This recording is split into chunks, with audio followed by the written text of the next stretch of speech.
नदी किनारे मीरापुर नाम का गांव था। लेकिन कुछ दिनों से गांव में एक दहशत फैली हुई थी। दरअसल गांव में एक एक करके बच्चे गायब हो रहे थे, जिसकी वजह से गांव के लोग बहुत परेशान थे। वे बच्चों को बाहर निकलने नहीं देते थे। गुड्डू, मैं खेत पर काम करने बाहर जा रही हूँ। तुम दोनों घर के अंदर ही रहना, बाहर मत निकलना। बाहर एक चुड़ैल घूम रही है, तुम्हें उठाकर ले जाएगी। माँ, आप तो काम पर चली जाती हो, हम लोग घर पर अकेले क्या करें? आप ही बताओ। चुप रहो। तुम्हें नहीं पता। सुनीता काकी बता रही थी कि बाहर चुड़ैल का साया है। खबरदार, अगर बाहर गए तो। लेकिन माँ के जाते ही गुड्डू अपनी बहन मुनिया से बोलता है, दीदी बाहर चलोगी? चौपाल पर जो अमरूद का पेड़ लगा है उस पर बहुत मीठे मीठे अमरूद आ गए हैं। चलो ना, चलकर खेल लेंगे और मीठे मीठे अमरूद खाएंगे। नहीं गुड्डू, बाहर नहीं जाना। माँ ने मना किया है। बाहर चुड़ैल है, हमें उठाकर ले जाएगी। अरे नहीं दीदी, वो तो माँ हमें डराने के लिए ऐसा बोलती है। बाहर कोई चुड़ैल नहीं है। तू तो बहुत डरपोक है। मेरी तरह बहादुर बन। देख, तू नहीं जाएगी तो मैं अकेला ही चला जाऊंगा। चौपाल पर खेलूंगा, फिर मीठे मीठे अमरूद तोड़कर खाऊंगा। खूब मजा आएगा।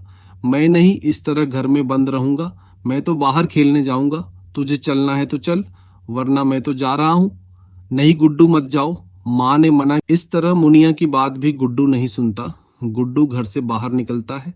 गांव की हर गली में, हर सड़क पर सन्नाटा है, क्योंकि चुड़ैल के डर से कोई बच्चा बाहर नहीं खेलता।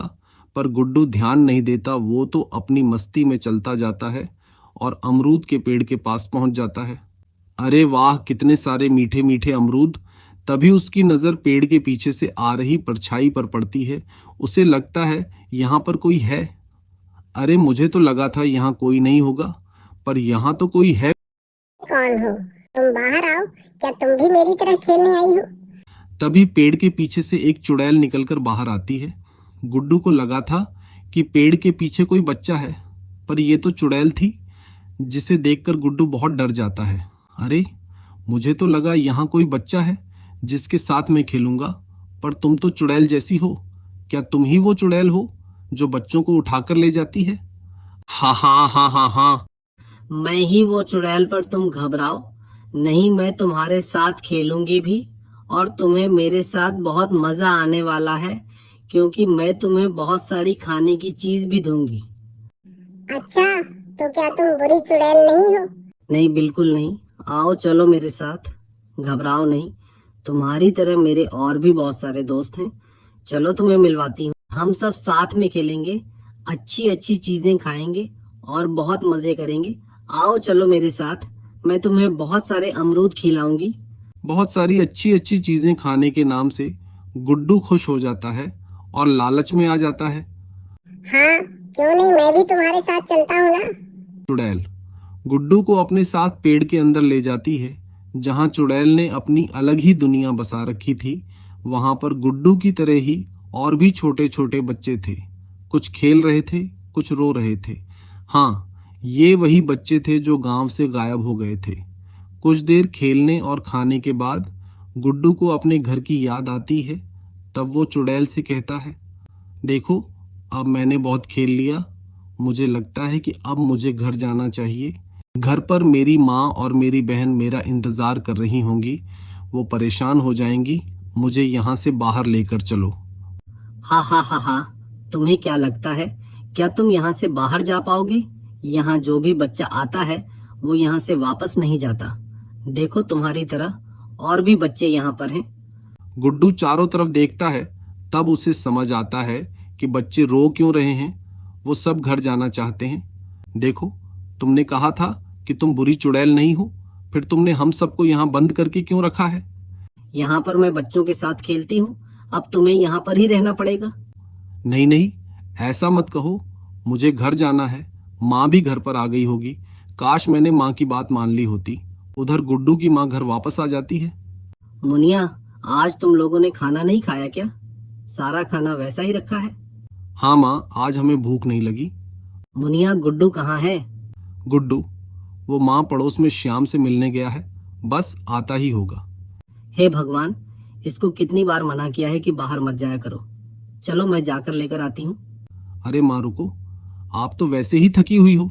आप रुको, मैं जाती हूँ श्याम का घर, पास में ही तो है, मैं बुलाकर लाती हूँ।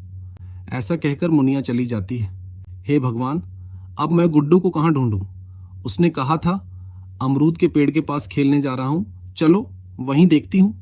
ऐसा कहकर मुनिया पेड़ के पास पहुंचती है और आवाज लगाती है, गुड्डू भैया, गुड्डू भैया, आप कहाँ हो? जल्दी आओ, जल्दी घर चलो।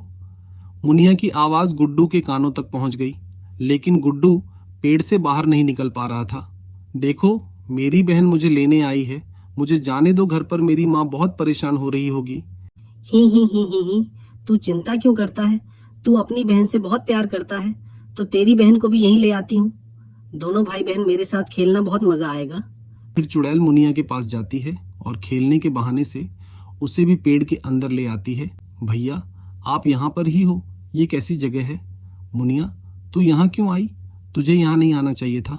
मेरी बहन, अब हम लोग यहाँ से कभी बाहर नहीं निकल पाएंगे, ये चुड़ैल हमें बाहर नहीं जाने देगी। देखो चुड़ैल जी, आपने हम लोगों को यहाँ खेलने के लिए बुलाया था, हम लोगों ने तुम्हारे साथ खेल लिया, अब हमें जाने दो। तुमने हम सबको कैद करके क्यों रखा है? ये तो हमारे साथ धोखा है। नहीं, मैंने किसी को कैद करके नहीं रखा है। इतना कहकर वह चुड़ैल रोने लगती है। मैं भी तुम्हारी तरह एक बच्ची थी और तुम्हारे साथ खेलने को तरसती थी, पर मेरे बदसूरत और काली होने के कारण गांव का कोई भी बच्चा मेरे साथ नहीं खेलता था। सब बच्चे मुझे दूर भगा देते थे, मुझे कोई पसंद नहीं करता था। तब मैं अकेली इसी अमरूद के पेड़ पर बैठ जाती थी, मुझसे कोई प्यार नहीं करता था। पर एक दिन अचानक मेरा पैर फिसल गया और मैं पेड़ के नीचे गिर गई। मेरे सिर से खून बहने लगा, पर किसी ने भी मेरी मदद नहीं की, मेरे घर वालों को भी नहीं बताया, और जब तक मेरे घर वालों को पता चला मैं मर चुकी थी। मरकर मेरा शरीर तो जल गया, पर मेरी आत्मा आज भी भटक रही है।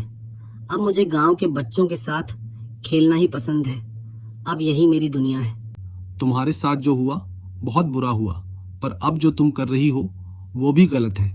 तुम अपनी दुनिया में लौट जाओ और हम सबको अपने घर जाने दो। इतना कहकर मुनिया अपने साथ छिपाकर लाई हुई गंगा जल की बोतल से गंगा जल की कुछ बूंदें चुड़ैल के ऊपर छिड़क देती हैं, जिसके कारण चुड़ैल जोर जोर से चिल्लाने लगती है। मुनिया और सभी बच्चे एक साथ मिलकर भगवान को याद करते हैं और मंत्र जाप करते हैं, जिसके कारण चुड़ैल कमजोर पड़ जाती है और उसकी शक्तियां खत्म हो जाती हैं। तभी पेड़ के तने का रास्ता खुल जाता है और सभी बच्चे पेड़ के बाहर आ जाते हैं। पेड़ के बाहर गांव के सभी लोग खड़े हुए थे। वो उसी समय पेड़ में आग लगा देते हैं और चुड़ैल जलकर मर जाती है।